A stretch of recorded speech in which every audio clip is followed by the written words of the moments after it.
आज हम बात करेंगे अपने पास्ट टेंस के थर्ड पोर्शन जो हमारा है पास्ट परफेक्ट टेंस के बारे में। हम जानेंगे इस टेंस के वाक्यों को हम किस तरीके से पहचानते हैं। इस टेंस के अंतर्गत आने वाले चार पार्ट, साधारण वाक्य, नकारात्मक वाक्य और प्रश्नवाचक वाक्य के जो दो पार्ट होते हैं उनका हम अंग्रेजी में अनुवाद कैसे करते हैं। नमस्कार दोस्तों, मेरा नाम है आशुतोष और आप देख रहे हैं बाबा बुक वाला। Let's make a change.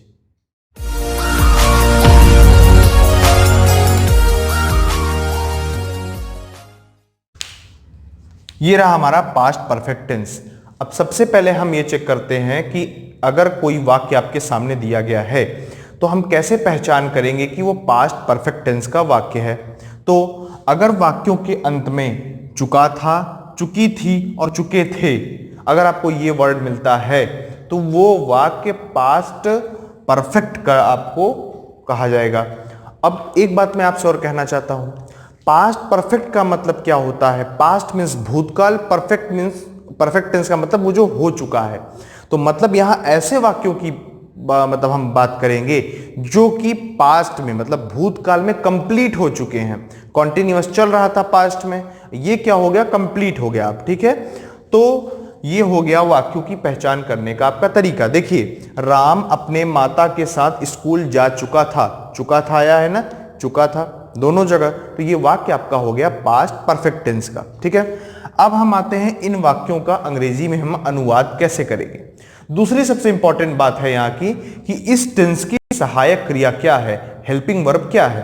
तो इसकी जो सहायक क्रिया हेल्पिंग वर्ब है वो हैड है। यहां पे आपका कर्ता चाहे एक वचन का हो चाहे बहुवचन करता हो, आपको हैड ही लगाना पड़ेगा। यहां सिर्फ एक सहायक क्रिया है आपके पास। ठीक है, फिर अब आते हैं हम साधारण वाक्यों का अंग्रेजी में अनुवाद कैसे करते हैं। तो साधारण वाक्यों का अंग्रेजी में अनुवाद करने का रूल जो है आपके सामने ये लिखा हुआ है। रूल कह रहा है सबसे पहले हम लिखते हैं कर्ता, उसके बाद सहायक क्रिया, फिर वर्ब का थर्ड फॉर्म, ये इंपॉर्टेंट चीज है, वर्ब का थर्ड फॉर्म, फिर ऑब्जेक्ट हम लिखेंगे, उसके बाद हम अन्य वाक्यों का अंग्रेजी में मतलब अंग्रेजी उसकी लिखेंगे। आइए, जो आपके सामने सेंटेंस दिए गए हैं इस रूल को इसी में हम पूरी तरह से अप्लाई करते हैं और देखते हैं कि दिए गए हिंदी वाक्य का अंग्रेजी में हम अनुवाद कैसे करेंगे, ट्रांसलेशन हम कैसे करेंगे। आइए देखते हैं इसको हम। तो सबसे पहले आपका आ रहा है राम। क्या बोल रहा है, कर्ता। इस वाक्य में कर्ता क्या होगा, राम, RAM, राम। अब क्या बोल रहा है, सहायक क्रिया। सहायक क्रिया हमने लिख ली यहां पे हैड। हमको यहां कुछ सोचना नहीं है क्योंकि एक ही सहायक क्रिया हमारे पास है, वो है हमारी हैड। ठीक है, तो राम हैड। वर्ब का थर्ड फॉर्म, वर्ब क्या है, जा चुका, जाना यहां पे आपकी क्या है, वर्ब है। तो जाना का क्या होगा, गो। गो का थर्ड फॉर्म क्या होगा, गो, वेंट, गॉन। तो राम हैड गॉन।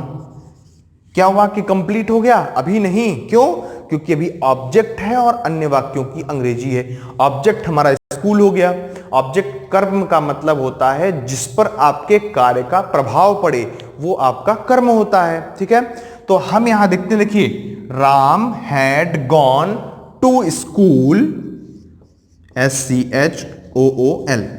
अभी भी पूरा वाक्य कंप्लीट नहीं हुआ। क्यों, क्योंकि यहां पे अपने माताजी के साथ है। अपने माताजी का क्या मतलब है, अन्य वाक्यों की आप अंग्रेजी यहां पे लिखेंगे। तो Ram had gone to school with his mother. ठीक है, तो Ram had gone to school with his mother.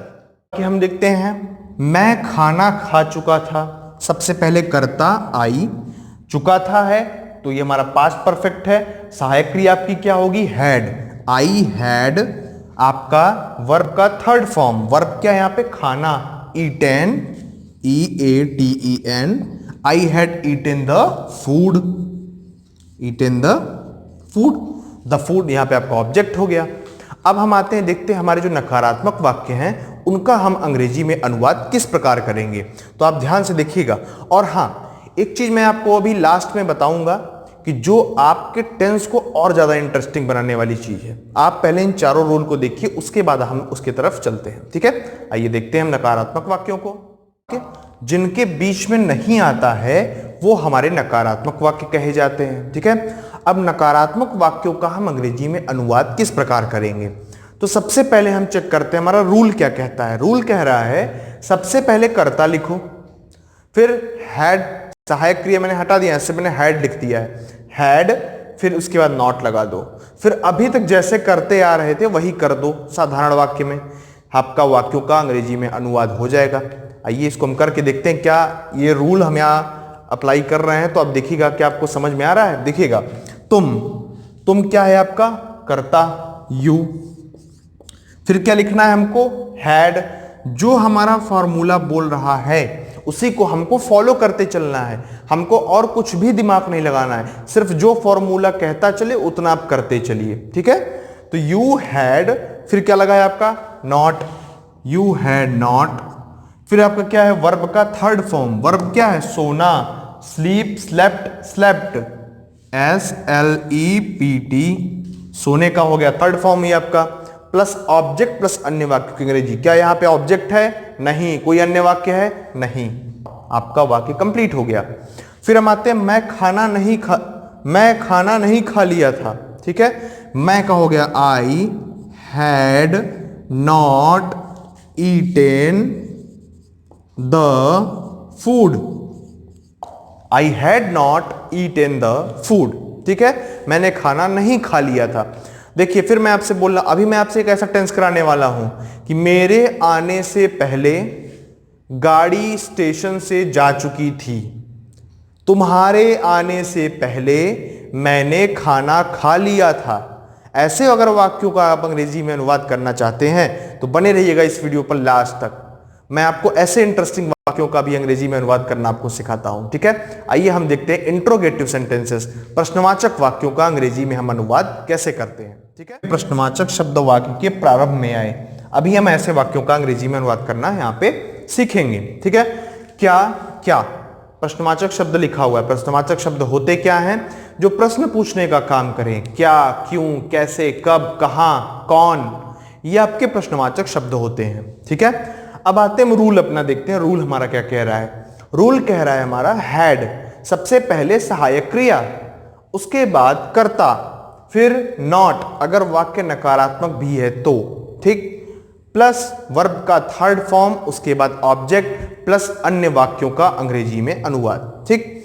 अब हम आते हैं यहां पर अपने वाक्य का अंग्रेजी में ट्रांसलेशन करते हैं, इंग्लिश ट्रांसलेशन हम स्टार्ट कर रहे हैं। देखिए, क्या तुमने अपना काम कर लिया था, तो हैड सबसे पहले, उस पर ध्यान रखिएगा, रूल ही सबसे ज्यादा इंपॉर्टेंट है। अगर आपको रूल आता है तो आप किसी भी वाक्य का इंग्लिश में ट्रांसलेशन आप कर सकते हैं। तो हैड, तुमने, तुमने मतलब यू, हैड यू, कर्ता हमने लिख दिया। क्या नकारात्मक है, नहीं, तो नॉट हम यहां पे छोड़ देंगे।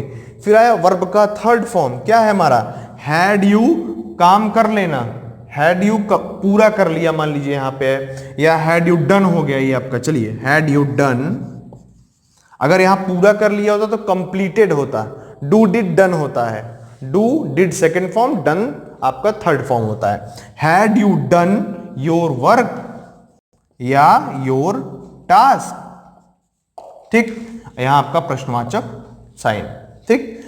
क्या हम सो चुके थे, तो हैड, हम का हो गया वी, सोना क्या होता है, sleep, slept, slept, had we slept, क्या हम सो चुके थे, ये आपका हो गया प्रश्नवाचक शब्द का अंग्रेजी में अनुवाद। अब हम आकर देखते हैं ऐसे वाक्य जिनके बीच में प्रश्नवाचक शब्द आता है, तो उनका हम अंग्रेजी में अनुवाद किस प्रकार करते हैं, आइए उनको भी हम देखते हैं। ऐसे जिनके मध्य में प्रश्नवाचक शब्द आपका है, ये आपका 4th नंबर है, शायद मैं यहाँ पॉइंट डालना भूल गया था, तो आप इसको नोट कर लीजिएगा। प्रश्नवाचक वाक्य, ऐसे प्रश्नवाचक शब्द जिनमें ऐसे प्रश्नवाचक वाक्य जिनमें प्रश्नवाचक शब्द वाक्य के बीच में आए। अब हम इसको कैसे करेंगे, आइए इसको भी हम देखते हैं।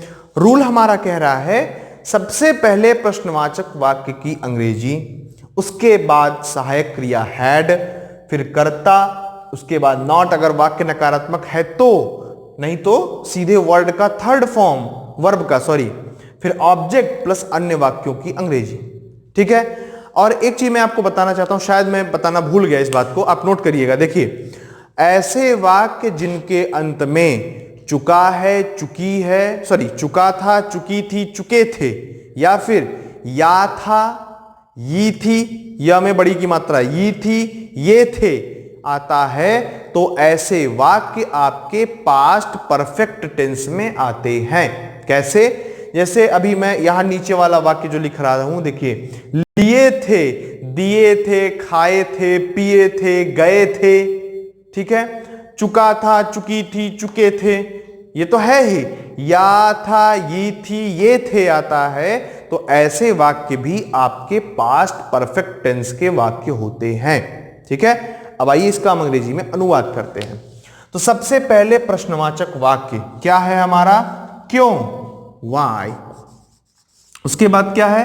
हैड, जो रूल कर रहा है वही आप करते चलिए। फिर करता क्या है? वह, ही। वाई हैड ही नॉट, क्या नहीं है? नकारात्मक है? नहीं, नकारात्मक है ही नहीं, तो सीधे हम किस में चले गए? वर्ब का थर्ड फॉर्म, मुख्य क्रिया का तीसरा रूप। जा चुका था, जाना का आपका थर्ड फॉर्म क्या होगा?